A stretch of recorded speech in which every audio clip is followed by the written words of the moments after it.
राधे राधे दोस्तों, आपका स्वागत है हमारे YouTube चैनल माँ संतोषी पर।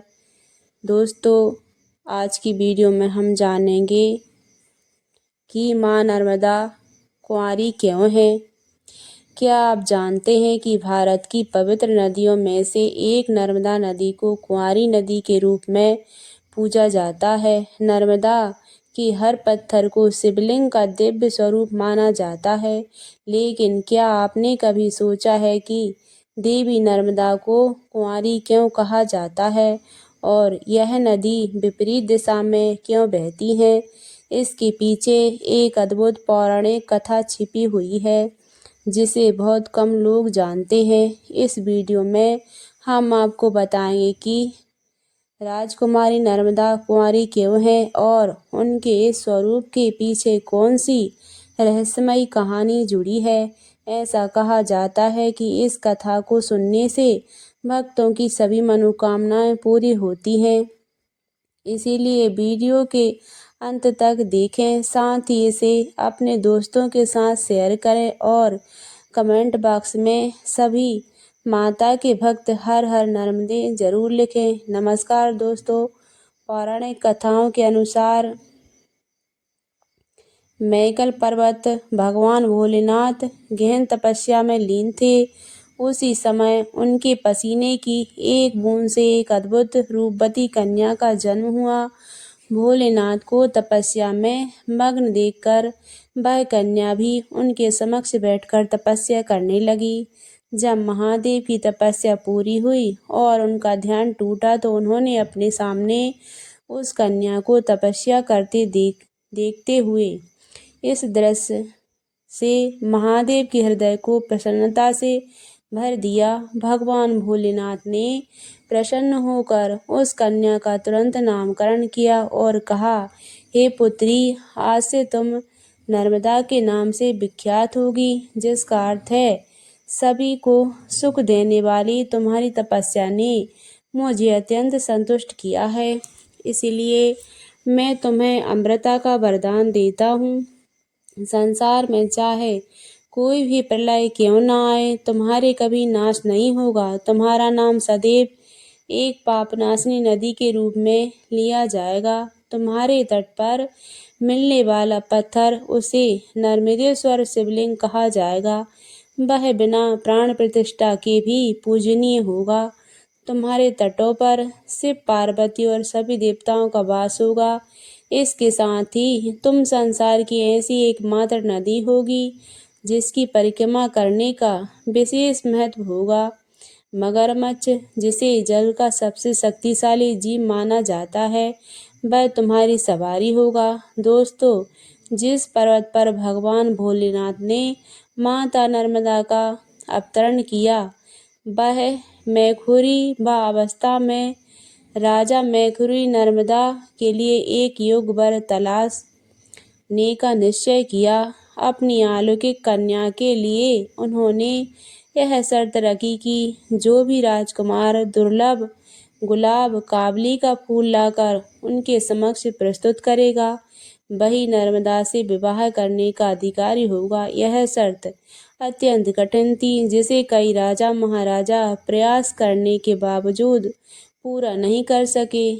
उसी समय बीतता रहा और इसी बीच राजकुमार सोनभद्र ने अपनी अद्वितीय वीरता और साहस का परिचय देते हुए काबली का दुर्लभ फूल प्राप्त कर लिया और राजा मेखलयन अत्यंत प्रसन्न हुए। उन्होंने राजकुमारी नर्मदा का विवाह सोनभद्र से करने की सहमति दे दी। यह शुभ समाचार पूरे राज्य में फैल गया और हर ओर हर्ष और उल्लास का माहौल छा गया। राजकुमारी नर्मदा ने अब तक राजकुमार सोनभद्र को नहीं देखा था, लेकिन अपने पिता राजा मेखलयन की प्रशंसा सुनकर उनके मन में राजकुमार से मिलने की तीव्र इच्छा जाग उठी। राजकुमारी नर्मदा ने अपनी दासी जोहिला को बुलाकर कहा, हे जोहिला, मेरे विवाह में अब अधिक समय शेष नहीं है, लेकिन मैं राजकुमार सोनभद्र से कुछ बातें करना चाहती हूँ।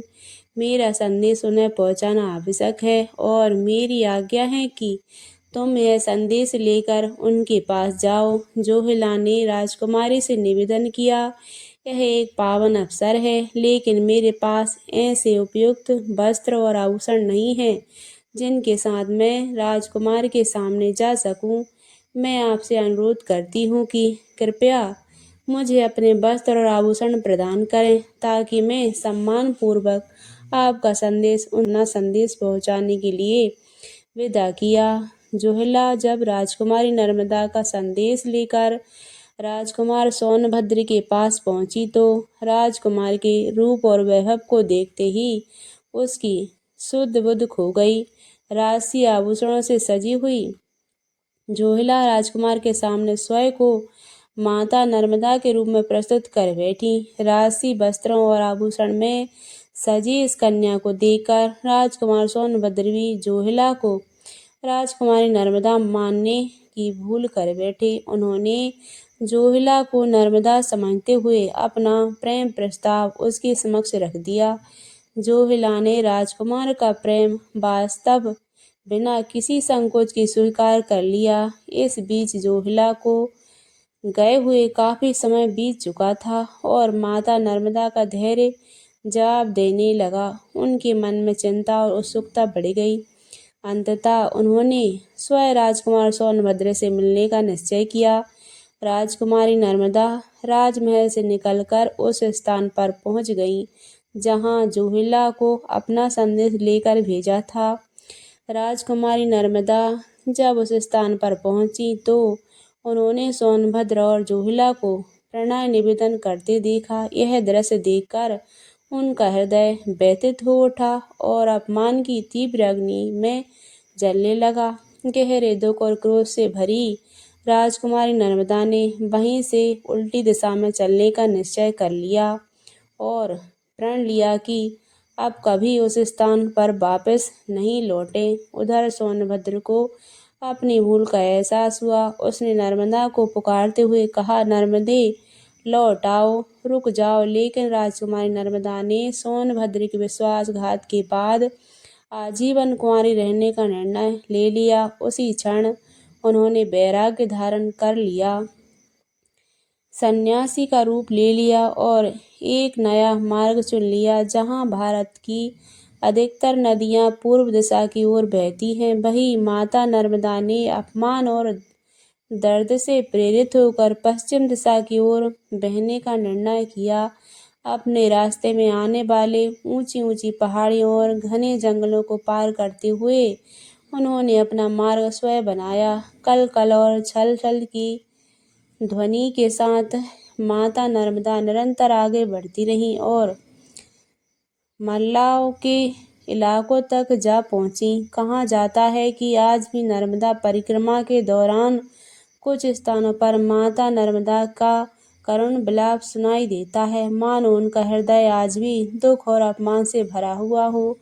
जहां भारत की अधिकांश नदियां बंगाल की खाड़ी में जाकर मिलती हैं, वहीं माता नर्मदा ने अपनी यात्रा का मार्ग बदल लिया। उन्होंने बंगाल सागर की ओर जाने के बजाय में अरब सागर का रुख किया और वहीं जाकर समा गईं। आज भी माता नर्मदा के दर्शन करने वाले उनके सात्विक सौंदर्य, चारित्रिक तेज और उनकी भावनाओं के उफान को महसूस करते हैं। दोस्तों, इस कथा का भौगोलिक सत्य देखें तो यह स्पष्ट होता है कि नगर में के ग्राम बड़ा के निकट जोहिला नदी सोनभद्र के तट से वाम पास में दशरथ घाट पर संगम करती है। इसी क्षेत्र में कथा के अनुसार रूठी हुई राजकुमारी नर्मदा को बारी और अकेली विपरीत दिशा में बहती हुई प्रतीत होती हैं। राजकुमारी और दासी द्वारा राज वस्त्र बदलने की यह कथा प्रयागराज के पूर्वी क्षेत्र में आज भी प्रचलित है। नदी को आज भी इस घटना के कारण अपवित्र माना जाता है और इसे पवित्र नदियों में शामिल नहीं किया जाता। दूसरी ओर माता नर्मदा के लिए पुराणों में कहा गया है कि जिस पुण्य की प्राप्ति गंगा जी में स्नान करने से होती है, वही पुण्य मात्र नर्मदा मैया के दर्शन से ही मिल जाता है। एक और कथा के अनुसार एक बार माता गंगा भगवान शिव के पास पहुंची और उनके व्यथित होकर कहा, हे प्रभु, पृथ्वी लोक में इतने पापी हैं कि उनके स्नान करने से मेरा जल दूषित हो गया। अब मैं क्या करूं? भगवान भोलेनाथ ने मुस्कुराते हुए माता गंगा से कहा, देवी, आप नर्मदा मैया के पवित्र जल में स्नान कीजिए। उनके पावन स्पर्श से आपके सभी कष्ट तुरंत ही दूर हो जाएंगे। तभी से यह परंपरा बनी है कि ग्रहों के विशेष योग पर माता गंगा स्वयं नर्मदा मैया के पावन तट पर स्नान करने के लिए आती हैं। तो यह थी नर्मदा देवी की कुंवारी रहने की पौराणिक कथा, जो त्याग और प्रेम और वैराग का अद्भुत उदाहरण प्रस्तुत करती हैं। नर्मदा मैया आज भी अपने पवित्र जल और दिव्यता के लिए जानी जाती हैं और उनकी परिक्रमा करने वाले भक्त उनके चिर कुंवारी रूप की महिमा को नमन करते हैं। यदि आपको यह कहानी अच्छी लगी हो तो इसे अपने दोस्तों और परिवार के साथ जरूर साझा करें और कमेंट बॉक्स में हर हर नर्मदे लिखकर माँ नर्मदा के प्रति अपनी श्रद्धा व्यक्त करें। ऐसे ही अन्य पौराणिक कहानियों के लिए हमारे चैनल को सब्सक्राइब कर लें। धन्यवाद। राधे राधे। हर हर नर्मदे।